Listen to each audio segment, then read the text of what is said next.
आप सभी को सुंदर शरद पूर्णिमा की बहुत बहुत बधाई हो। बाबा विश्वनाथ की कृपा आप पर सदा बनी रहे। आ गया शरद पूर्णिमा की रात्रि। बड़े से बड़ी बीमारियां, बड़े से बड़े रोग, बड़े से बड़े बड़े कष्ट इस शरद पूर्णिमा की रात्रि को छूट जाते हैं। दमे की बीमारी, श्वास की बीमारी, अनिद्रा की बीमारी, रात्रि को जगना, ये सारी बीमारियां शरद पूर्णिमा की रात्रि को अगर व्यक्ति अपने जीवन को सुखमय बनाए, अपने जीवन को आनंदमय बनाए तो सब छूट सकते हैं।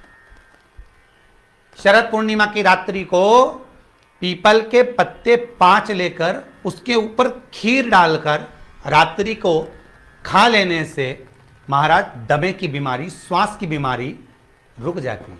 वो बीमारी बढ़ती नहीं है, उससे कष्ट नहीं होता।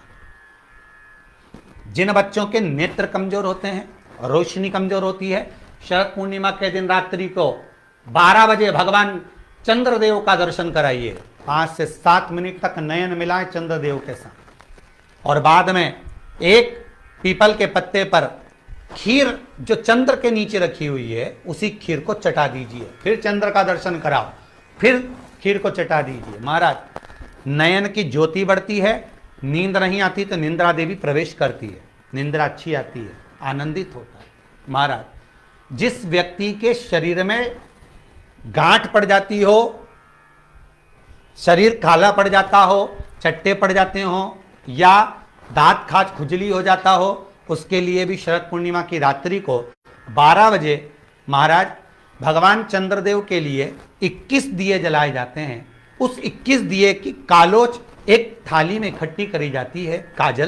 कालोच को इकट्ठी कर कर शरीर में गाय के घी के साथ में जहां जहां जगह पर चट्टे हैं, गांठ है, वहां लगाया जाता है। उसको 5 या 7 दिन लगाइए। उसके बाद में रोज प्रतिदिन लगाने के आधे घंटे बाद स्नान कर लीजिए, आराम लगना प्रारंभ हो जाता है। महाराज आज शरद पूर्णिमा की रात्रि से लेकर कार्तिक पूर्णिमा की रात्रि के बीच में जो दामोदर भगवान का, कृष्ण का, शिव का मंगल आनंद करेगा, अभिषेक करेगा, पूजन करेगा, स्मरण करेगा, उसके सारे दुख दरिद्र दूर हो जाएंगे।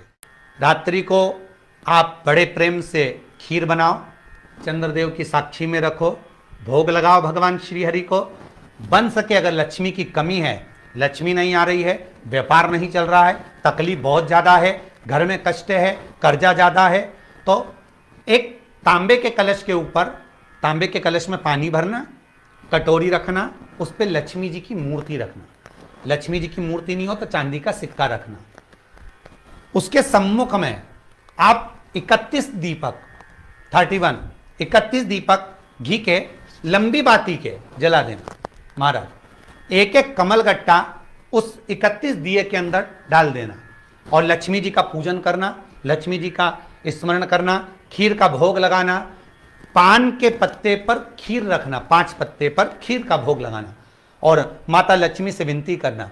सुबेरे 4 बजे तक वो रखे रहने देना, सुबह 4 बजे वो उठाना, लक्ष्मी को वापिस तिजोरी में या सिक्का हो तो उसको अलमारी में रख देना। जो खीर बनी है वो प्रसाद के रूप में सुबह 8 बजे, 10 बजे, 9 बजे जब खाना हो प्रेम से पाना। माता जो दिए लगाए हैं वो ठंडे हो गए होंगे, उनको रखे रहने देना, बाद में काम आते रहेंगे, या दिए विसर्जन करना हो तो आपकी मर्जी है। पर वो मट्टी के दिए लगेंगे, आटे के दिए नहीं लगेंगे, मट्टी के दीप लगाना है आपको। 31 घी के दिए लगाना है। लक्ष्मी जी का पूजन करो, कंकु, चावल, हल्दी, मोली से, सब तरह से। शरद पूर्णिमा की रात्रि को सुख मिलेगा, आनंद मिलेगा, लक्ष्मी की वृद्धि होगी, कार्य सिद्धि होगी।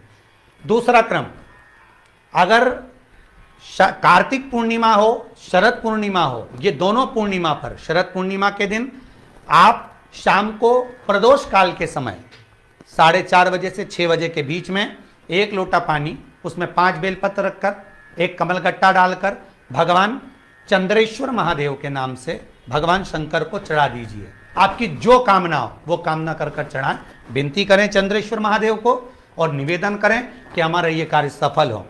केवल शरद पूर्णिमा के दिन चढ़ाइए, कार्तिक पूर्णिमा तक क्या फल मिलता है हमको जरूर बताइए। भी शरद पूर्णिमा की रात्रि को और कार्तिक पूर्णिमा की रात्रि को गर्भवती नारी अपनी नाभि पर यदि चंद्र की दृष्टि पड़वा लेती है तो बच्चा विकलांग पैदा नहीं होता है। गर्भ से जो बालक होगा श्रेष्ठ होगा, विद्वान होगा, चतुर होगा, पढ़ने में होशियार होगा।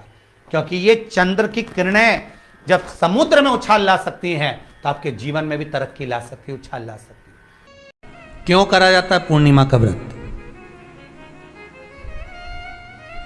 पूर्णिमा का व्रत करने का कारण क्या है बताइए?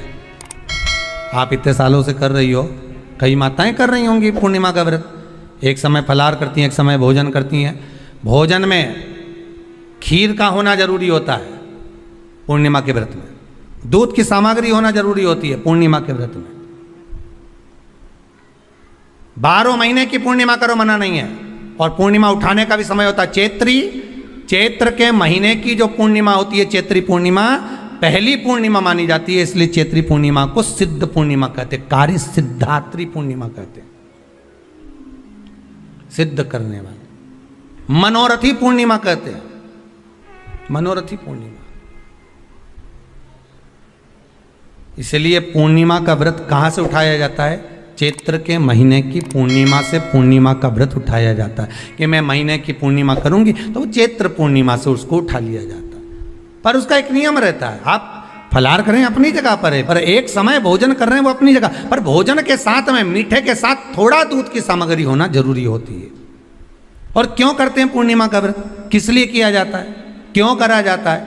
उसका व्याख्यान वर्णन शिव महापुराण के अंतर्गत स्कंद पुराण में लिखा गया। स्कंद पुराण में वर्णन किया है श्री वेद व्यास जी महाराज ने।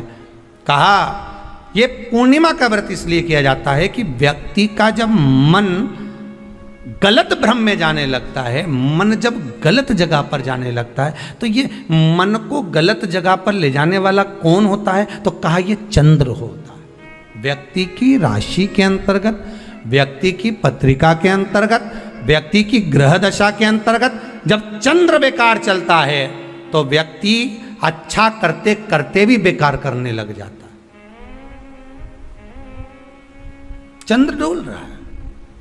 कई माताएं कहती हैं गुरुजी हमारे बेटे को आशीर्वाद दीजिए, बहुत गलत संगत में जा रहा है, मतलब समझ जाना कि चंद्र गड़बड़ जा रहा है। बेटी अगर गलत मार्ग पर जा रही है, बेटी अगर गलत संगत में जा रही है, किसी अन्य व्यक्ति की ओर आकर्षित हो, चंद्र गड़बड़ हो रहा है, उसका चंद्र कहीं जा रहा है। कोई पुरुष, कोई लड़का कोई गलत मार्ग पर जा रहा है, चंद्र गड़बड़ हो रहा है। घर में जो क्लेश उत्पन्न होता है, घर में जो विवाद उत्पन्न होता है, उस विवाद को रोकने के लिए केवल चंद्र की ही, इसलिए तो पूर्णिमा घर की नारियां हमारे यहाँ हिंदू धर्म में यहाँ तक स्कंद पुराण में कह दिया कि प्रत्येक पूर्ण, आप लोग का कभी आप लोगों ने सत्यनारायण जी की कथा करवाई है? जितने लोग आस्था चैनल पर कथा सुन रहे हैं, जितने लोग फेसबुक यूट्यूब पर कथा सुन रहे हैं, यूट्यूब पर कथा का श्रवण कर रहे हैं, उनने कभी सत्यनारायण की कथा करवाई होगी। तो उसमें लिखा है हर कार्तिक, हर पूर्णिमा को, हर संक्रांति को ब्राह्मण सत्यनारायण भगवान की कथा या राजा या वैश्य कथा को कराता था, या बढ़िया कथा कराता। सुनी कि नहीं सुनी ये बात? सत्यनारायण भगवान की कथा में लिखा है, स्कंद पुराण के अंतर्गत जो सत्यनारायण भगवान की कथा का स्मरण किया उसमें लिखा है प्रत्येक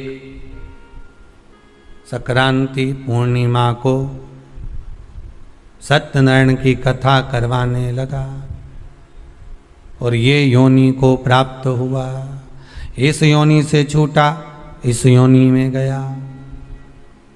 लिखा है, सब कुछ लिखा है।